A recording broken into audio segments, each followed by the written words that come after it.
YouTube channel Khimji કાચરિયાના માધ્યમ દ્વારા સત્સંગ સાંભળનારા સર્વ ભાવિક ભક્તજનોના હૃદયમાં બિરાજમાન પરમાત્માને મારા પ્રણામ। આજના વિડીયોમાં આપણે સાંભળવાનું છે નારદ પુરાણ।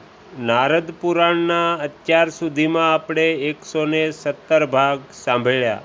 આજે આપણે 118મો ભાગ સાંભળીશું, જેમાં આપણે સાંભળીશું સુખદેવજીનું મિથિલા ગમન। હરિ ઓમ। શ્રી સનનંદજી કહે છે, હે નારદજી, એક દિવસ મોક્ષ ધર્મનો જ વિચાર કરતા સુખદેવજી તેમના પિતા વ્યાસજી પાસે ગયા અને તેમને પ્રણામ કરીને કહે છે, હે ભગવન, તમે મોક્ષ ધર્મમાં નિપુણ છો, તેથી મને એવો ઉપદેશ આપો જેથી મારા મનને પરમ શાંતિ પ્રાપ્ત થાય। હે મુને, પુત્રની આ વાત સાંભળીને મહર્ષિ વ્યાસે તેમને કહ્યું, હે વત્સ, નાના પ્રકારના ધર્મોનું પણ તત્વ સમજો અને મોક્ષશાસ્ત્રનું અધ્યયન કરો। ત્યારે શુકે પિતાની આજ્ઞાથી સંપૂર્ણ યોગશાસ્ત્ર અને કપિલ પ્રોક્ત સાંખ્યશાસ્ત્રનું અધ્યયન કર્યું। જ્યારે વ્યાસજીએ જાણી લીધું કે મારો પુત્ર બ્રહ્મ તેજથી સંપન્ન, શક્તિમાન અને મોક્ષશાસ્ત્રમાં કુશળ થઈ ગયો છે, ત્યારે તેમણે કહ્યું, બેટા, હવે તમે મિથિલા નરે જનકની પાસે જાઓ। રાજા જનક તમને મોક્ષ તત્વ સંપૂર્ણ રીતે સમજાવશે। પિતાના આદેશથી સુખદેવજી ધર્મની નિષ્ઠા અને મોક્ષના પરમ આશ્રય સંબંધમાં પ્રશ્ન કરવા માટે મિથિલાપતિ રાજા જનકની પાસે જવા લાગ્યા। પ્રસ્થાન સમયે વ્યાસજીએ ફરીથી કહ્યું, હે વત્સ, જે માર્ગમાં સાધારણ મનુષ્ય ચાલતા હોય તે જ માર્ગથી તમે પણ યાત્રા કરજો। મનમાં વિષમ્ય અને અભિમાનને સ્થાન આપશો નહીં। પોતાની યોગ શક્તિના પ્રભાવથી અંતરિક્ષ માર્ગે કદી યાત્રા કરશો નહીં।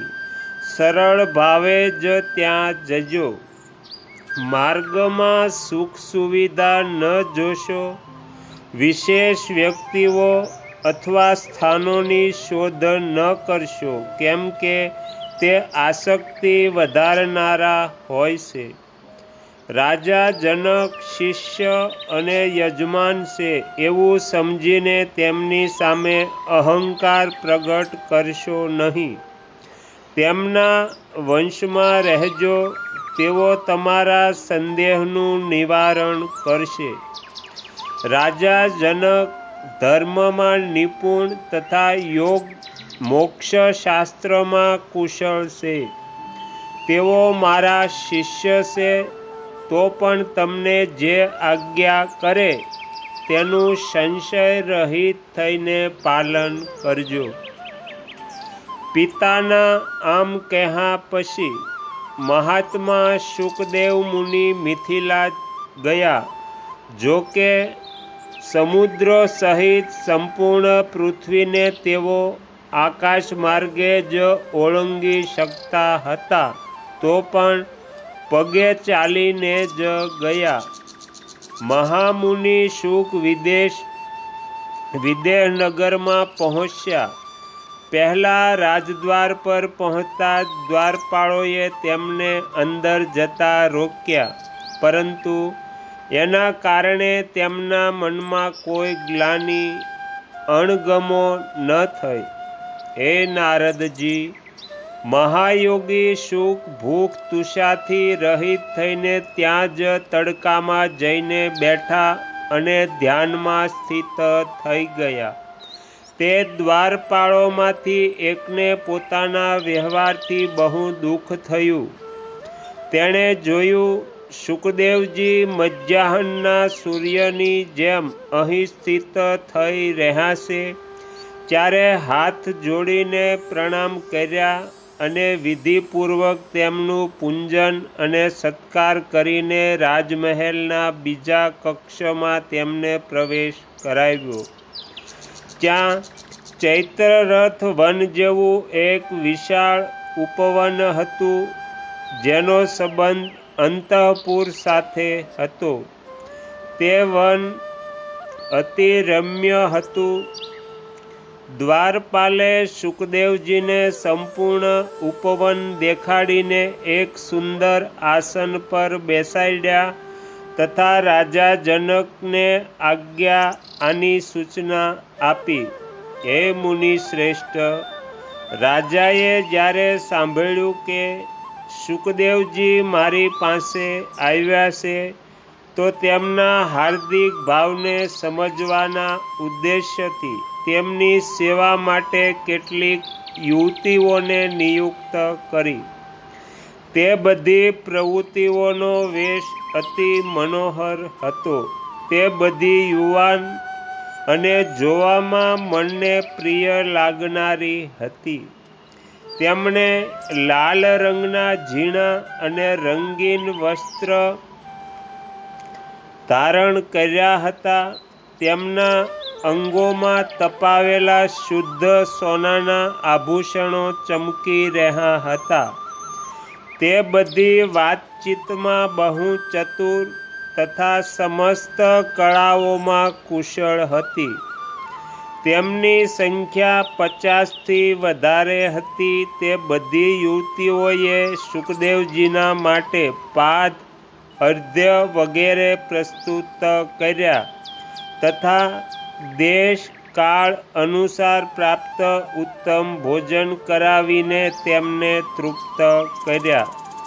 હે નારદજી, જ્યારે તેઓ ભોજન કરી સૂક્યા ત્યારે તેમનામાંથી એક યુવતીએ શુકદેવજીને પોતાની સાથે લઈ જઈને તેમને ત્યાંનું અંતઃપુરનું ઉપવન દેખાડ્યું. પછી મનના ભાવોને સમજનારી તે બધી યુવતીઓ હસતી ગાતી રહીને ઉદાર ચિત્તવાળા શુકદેવ મુનિની પરિચર્ચા કરવા લાગી. શુકદેવ મુનિનું અંતઃકરણ પરમ શુદ્ધ હતું. તેઓ ક્રોધ અને ઇન્દ્રિયોને વશ કરી ચૂક્યા હતા તથા નિરંતર ધ્યાનમાં જ સ્થિત રહેતા હતા. તેમના મનમાં ન હર્ષ થતો હતો કે ન ક્રોધ. સંધ્યાનો સમય થતાં શુકદેવજીએ હાથ પગ ધોઈને સંધ્યા ઉપાસના કરી. પછી તેઓ પવિત્ર આસન પર બેઠા અને મોક્ષ ધર્મનો જ વિચાર કરવા લાગ્યા. રાત્રિના પ્રથમ પ્રહરમાં તેઓ ધ્યાનમાં બેસી રહ્યા. બીજા અને ત્રીજા પ્રહરમાં ભગવાન શુકે ન્યાયપૂર્વક નિંદ્રાનો સ્વીકાર કર્યો. પછી પ્રાતઃકાળ બ્રહ્મવેળામાં જ ઉઠીને તેમણે ચોચ્ય સ્નાન કર્યું.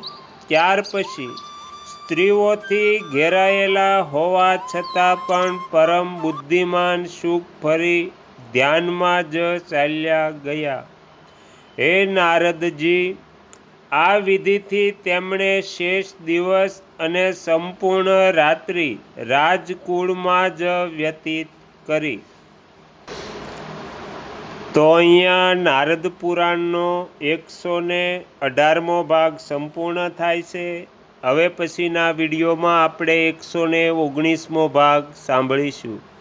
તમે તમારો કિંમતી સમય આપીને એકાગ્ર ચિત્તે પ્રસન્નતાપૂર્વક આ નારદ પુરાણ સાંભળ્યું એ બદલ હું આપ સૌનો ખૂબ ખૂબ આભાર વ્યક્ત કરું છું અને આશા પણ રાખું છું કે તમને સાંભળવું ગમ્યું હશે. જો ગમ્યું હોય તો બીજા 5 લોકોને પણ સંભળાવજો. શ્રી સદ્ગુરુ દેવની જય. આગળના વિડીયો જોવા માટે આ ચેનલને સબસ્ક્રાઈબ કરો અને જો આ વિડીયો પસંદ આવ્યો હોય તો લાઈક કરો.